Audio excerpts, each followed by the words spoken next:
Welcome to SA News Pulse, your heartbeat of South African news. Today we bring you President Cyril Ramaphosa's official closing of the 2025 G20 Summit in Johannesburg, a historic summit hosted on African soil for the first time. In his final address, Ramaphosa reflects on Africa's rising global influence, the challenges facing world economies, and his message to world leaders as the G20 prepares to move to the next presidency. Let's go straight into the closing speech. Thank you as we all settle down.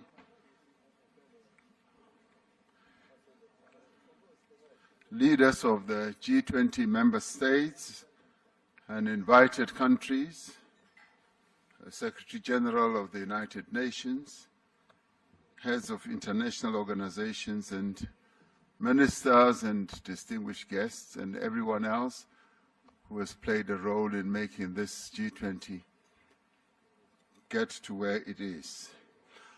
I wish to extend my deepest gratitude and also the gratitude of all South Africans for the steadfast support that you have all shown throughout South Africa's G20 presidency. Your commitment has been vital in reaffirming the G20 as the premier forum for international economic cooperation and also ensuring that it continues to drive progress on our most important challenges. We have met this year, in fact the entire year. Meetings have taken place in our own country and elsewhere in the world, including at the United Nations, supporting the presidency of South Africa of the G20. And we've met in the face of significant challenges and demonstrated our ability to come together even in the times of great difficulty, to pursue a better world. South Africa's presidency marks the first time, as we have said, that the G20 has been hosted and held on African soil. We are truly honored and humbled by that, not only as South Africans, but as Africans as a whole. Recognizing the importance of this milestone, we have sought to place Africa's growth and development interests at the heart of the G20's agenda. The greatest opportunity for prosperity in the 21st century lies in Africa. Harnessing that opportunity will require a rather strong partnership between Africa and the G20, and indeed between Africa and the rest of the world.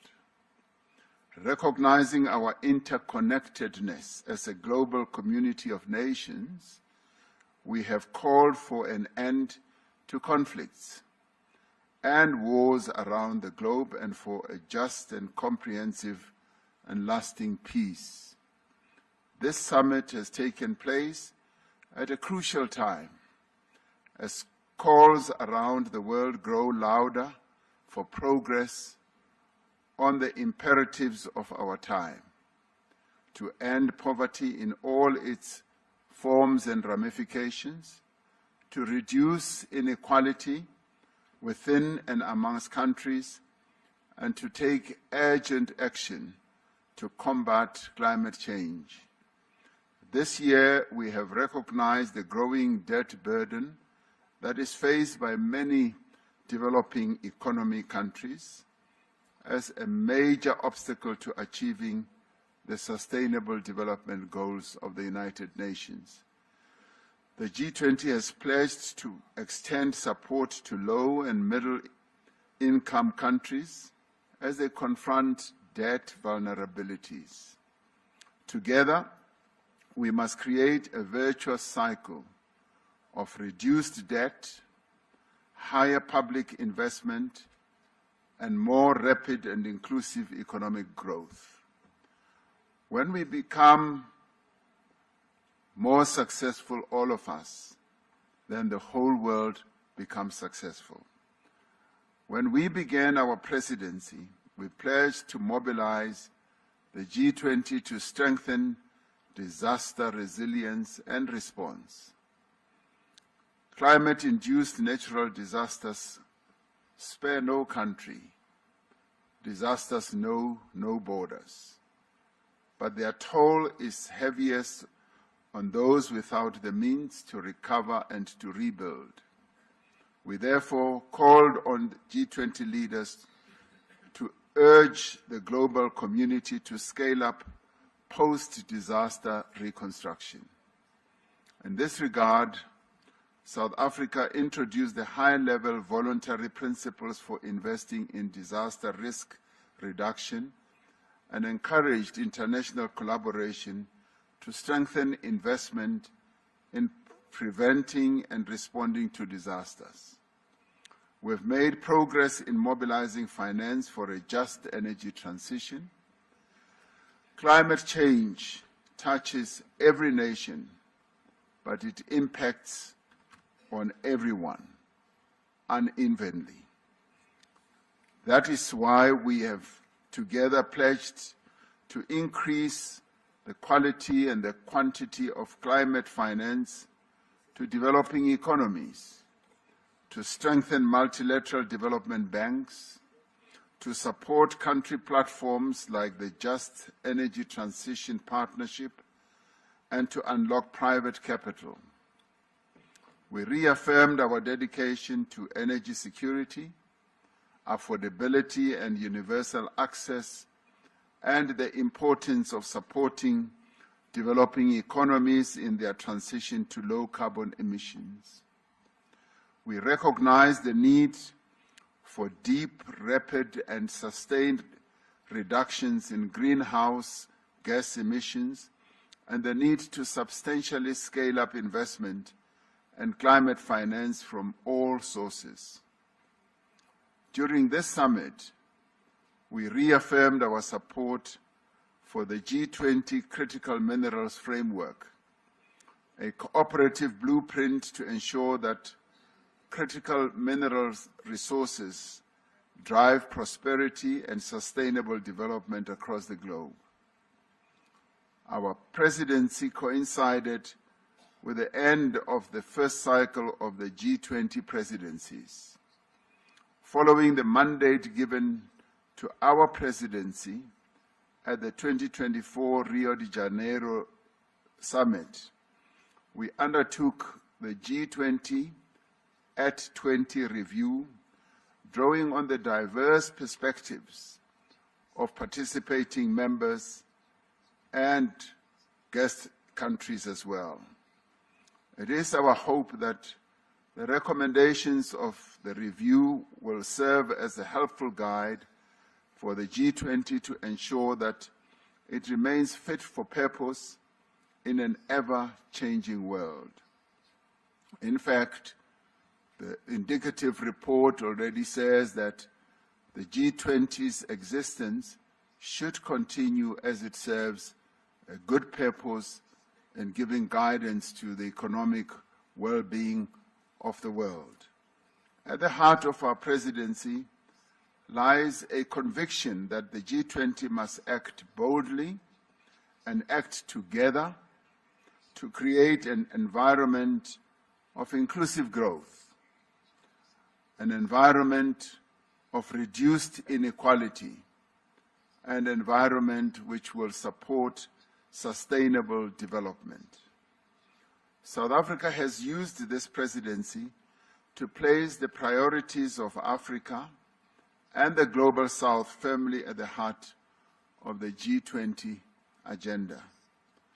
Building on the developmental agenda of previous presidencies in Indonesia, in India, and Brazil, we have prioritized the issues that matter most to developing economies. And in executing our task as the G20 president, we learned a lot from what Indonesia did, what India did, and what Brazil did. So in many ways, what we see having unfolded here was based on the foundations that those three countries of the Global South put in place. The G20 South Africa Summit Leaders' Declaration is more than words. It is a commitment to concrete actions that will improve the lives of people in every part of the world. Our agreement on a declaration during this summit demonstrates the value of the G20 as a forum that can facilitate joint action on issues of shared concern. Shared concern not only for the leaders, but shared concern for the peoples of the world. More than that, it reaffirms our renewed commitment to multilateral cooperation and our recognition that our shared goals outweigh our differences. Together, we must accelerate progress towards the 2030 Sustainable Development Goals of the United Nations and the Pact for the Future. We have laid the foundation of solidarity. Now we must build the walls of justice and the roof of prosperity. Let us move forward together, demonstrating to the world that we do have the capacity to confront and overcome the world's challenges. Through partnerships across society and by remembering our common humanity, we can create a more secure, a more just, and a more prosperous world. And together, we can ensure that no one is left behind. I now say that this gavel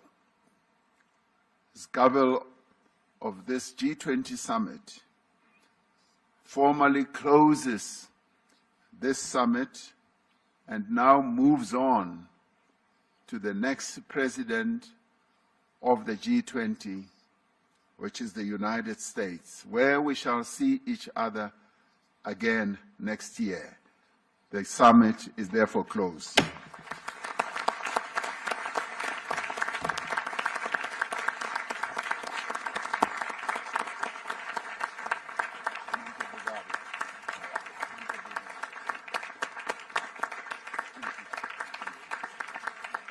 That was President Cyril Ramaphosa, officially bringing the G20 Johannesburg Summit to a close. A few key takeaways stood out. South Africa marked a historic moment by hosting the first G20 Summit on African soil. Ramaphosa highlighted unity and cooperation in the face of global uncertainty. And he looked ahead to next year's G20 gathering, saying he hopes to see world leaders again under the incoming presidency. The speech wraps up what has been a defining moment for South Africa on the global stage. Let us know in the comments, how do you think South Africa performed as G20 host? Don't forget to like, subscribe, and stay tuned to SA News Pulse, your heartbeat of South African news. The speech wraps up what has been a defining moment for South Africa on the global stage. Let us know in the comments, how do you think South Africa performed as G20 host? Don't forget to like, subscribe, and stay tuned to SA News Pulse, your heartbeat of South African news.